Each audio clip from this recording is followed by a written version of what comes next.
नमस्कार, आप देख रहे हैं जीएस फोरम का यूट्यूब चैनल और मैं हूं आपके साथ विवेक मिश्र। साथियों, हाल ही में उत्तर प्रदेश के हाथरस में हुए दुष्कर्म को, जिसे हाथरस कांड भी कहा जाता है, ये काफी सुर्खियों में रहा है। इस पूरे मामले पर अगर हम लोग बात करें, चाहे वो शासन प्रशासन की हो, चाहे वो सरकार की हो, चाहे वो फिर विपक्ष का रवैया हो, सभी को एक अपनी जिम्मेदारी निभाने की बजाय सभी ने वकील और जज की भूमिका को निभाने का ज्यादा प्रयास किया है। इसी बीच पूरे मामले पर सक्रियता दिखाते हुए और त्वरित न्याय के उद्देश्य से सरकार के प्रवक्ता ने कहा कि पुलिस प्रशासन और पीड़ित पक्ष का नार्को और पॉलीग्राफ टेस्ट कराया जाएगा। यहाँ पर हम इसके राजनीतिक पहलुओं की चर्चा न करके बल्कि इसके संवैधानिक और लीगल परीक्षण की बात करेंगे। साथ ही हम जानेंगे कि नार्को और पॉलीग्राफ टेस्ट क्या होता है, इसका इतिहास क्या है। इस पूरे मामले पर अजीत सिंह की एक खास रिपोर्ट देखते हैं और उसमें समझते हैं कि आखिर ये पूरा मामला क्या है।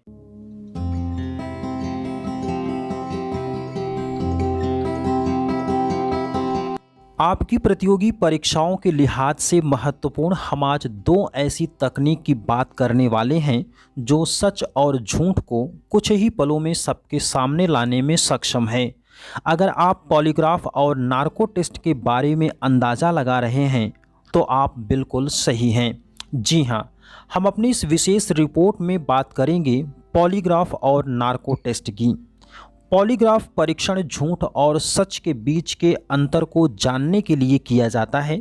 इस परीक्षण में कार्डियो कफ या सेंसिटिव इलेक्ट्रोड जैसे अत्याधुनिक उपकरण शरीर में लगाए जाते हैं, जिसकी मदद से ब्लड प्रेशर, धड़कन की गति, पसीने की ग्रंथियों में परिवर्तन और रक्त प्रवाह को मापा जाता है। इस तकनीक में प्रश्न पूछने के दौरान व्यक्ति की प्रत्येक शारीरिक परिवर्तन को कुछ संख्यात्मक मूल्य दिया जाता है, जिससे निष्कर्ष निकाला जा सके कि व्यक्ति झूठ बोल रहा है या सच। इस पूरे परीक्षण में व्यक्ति अपने पूरी चेतना यानी होश में रहता है, लेकिन इसके उलट नार्को टेस्ट में व्यक्ति को सोडियम पेंटोथल जैसे दवाओं का इंजेक्शन दिया जाता है, जिससे व्यक्ति बेहोशी की हालत में चला जाता है, यानी उसकी कल्पना शक्ति लगभग शून्य हो जाती है और फिर उससे प्रश्न पूछा जाता है। अब इन दोनों परीक्षणों के इतिहास में चलते हैं। जानकारों का मानना है कि पॉलीग्राफ का पहला परीक्षण 19वीं सदी में इतावली क्रिमिनोलॉजिस्ट सेसारो लेब्रोसो द्वारा किया गया था, जिन्होंने पूछताछ के दौरान आपराधिक संदिग्धों के ब्लड प्रेशर में बदलाव को मापने के लिए एक मशीन का इस्तेमाल किया था। वहीं नार्को शब्द ग्रीक शब्द नार्के से बना है, जिसका अर्थ बेहोशी या उदासीनता होता है। नार्को परीक्षण की सबसे पहले शुरुआत साल 1922 में हुआ था, जब अमेरिका के टेक्सास में एक स्त्री रोग विशेषज्ञ रॉबर्ट हाउस ने 2 कैदियों के परीक्षण के लिए नशीली दवाओं का प्रयोग किया था।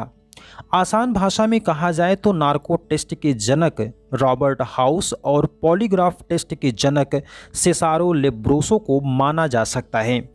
हालांकि इन दोनों ही परीक्षणों में 100% सफलता का कोई वैज्ञानिक साक्ष्य नहीं है, इसीलिए आज भी ये दोनों ही परीक्षण चिकित्सा के क्षेत्र में विवाद का विषय बने हुए हैं।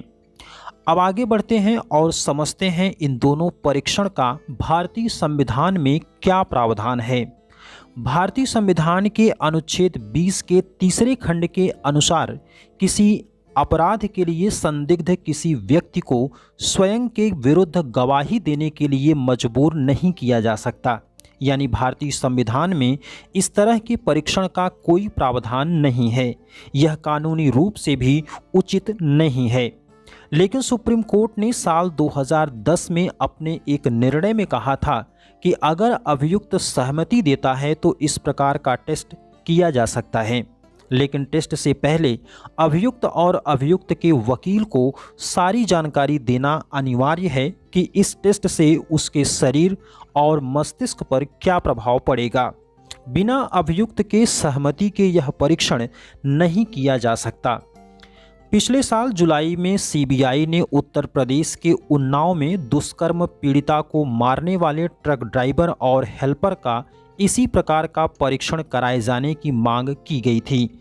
वहीं एक अन्य मामले में सीबीआई ने ही पीएनबी धोखाधड़ी मामले में एक आरोपी के परीक्षण की मांग की थी, लेकिन अभियुक्त की सहमति न होने के कारण कोर्ट ने ऐसी किसी जांच के लिए मना कर दिया था। तो ये था हमारा ये स्पेशल वीडियो जिसमें हमने देखा कि पॉलीग्राफ और नार्को टेस्ट क्या होता है, इसका इतिहास क्या होता है। अगले वीडियो में हम ऐसे ही किसी एक विशेष मुद्दे के साथ आपसे फिर मिलेंगे। तब तक के लिए जय हिंद, वंदे मातरम।